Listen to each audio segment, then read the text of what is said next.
கோயம்புத்தூரில் பாஜக வென்று 25 ஆண்டு காலம் ஆகிவிட்டது. அண்ணாமலை பேட்டியால் பெரும் எதிர்பார்ப்பு. தமிழக பாஜக தலைவர் அண்ணாமலை கோயம்புத்தூர் மக்களவை தொகுதியில் போட்டியிடுவதால் நட்சத்திர தொகுதியாக மாறியுள்ளது. கோவை தொகுதி. கோவை மக்களவை தொகுதியில் பாஜக சார்பில் அண்ணாமலை, அதிமுக சார்பில் சிங்கை ராமச்சந்திரன், திமுக சார்பில் கணபதி ராஜ்குமார், நாம் தமிழர் கட்சி சார்பில் கலாமணி ஆகியோர் வேட்பாளராக களம் இறங்குகின்றனர்.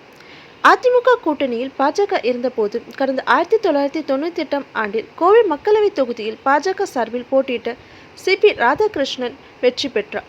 அப்போது அவரை எதிர்த்து போட்டியிட்ட திமுக வேட்பாளர் கே.ஆர். சுப்பையனை 4,49,269 வாக்குகள் பெற்று வெற்றி பெற்றனர். பின்னர் வாஜ்பாய் தலைமையிலான பாஜக அரசு 13 மாதங்களில் கவிழ்ந்ததை அடுத்து 1999 ஆண்டு நடந்த மக்களவைத் தேர்தலில் போட்டியிட்ட சி.பி. ராதாகிருஷ்ணன் கம்யூனிஸ்ட் கட்சி வேட்பாளர் ஆர். நல்லக்கண்ணுவை 54,077 வாக்குகள் வித்தியாசத்தில் வெற்றி பெற்றார்.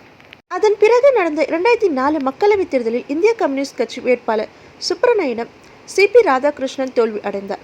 இதனைத் தொடர்ந்து 2014 மக்களவைத் தேர்தலில் அதிமுக வேட்பாளர் நாகராஜனை எதிர்த்து போட்டியிட்ட சி.பி. ராதாகிருஷ்ணன் தோல்வி அடைந்தார். மேலும் 2019 மக்களவைத் தேர்தலிலும் மார்க்சிஸ்ட் கம்யூனிஸ்ட் கட்சி வேட்பாளர் பி.ஆர். நடராஜனிடம் வெற்றி வாய்ப்பை ராதாகிருஷ்ணன் இழந்தார். இதன்படி கோவை மக்களவைத் தொகுதியில் பாஜக வெற்றி பெற்று 25 ஆண்டுகள் ஆகின்றன. இந்நிலையில் கோவையில் தமிழக பாஜக தலைவர் அண்ணாமலை போட்டியிடுவதால் நட்சத்திர அந்தஸ்தும் தொகுதியாக கோவை மாறியுள்ளது.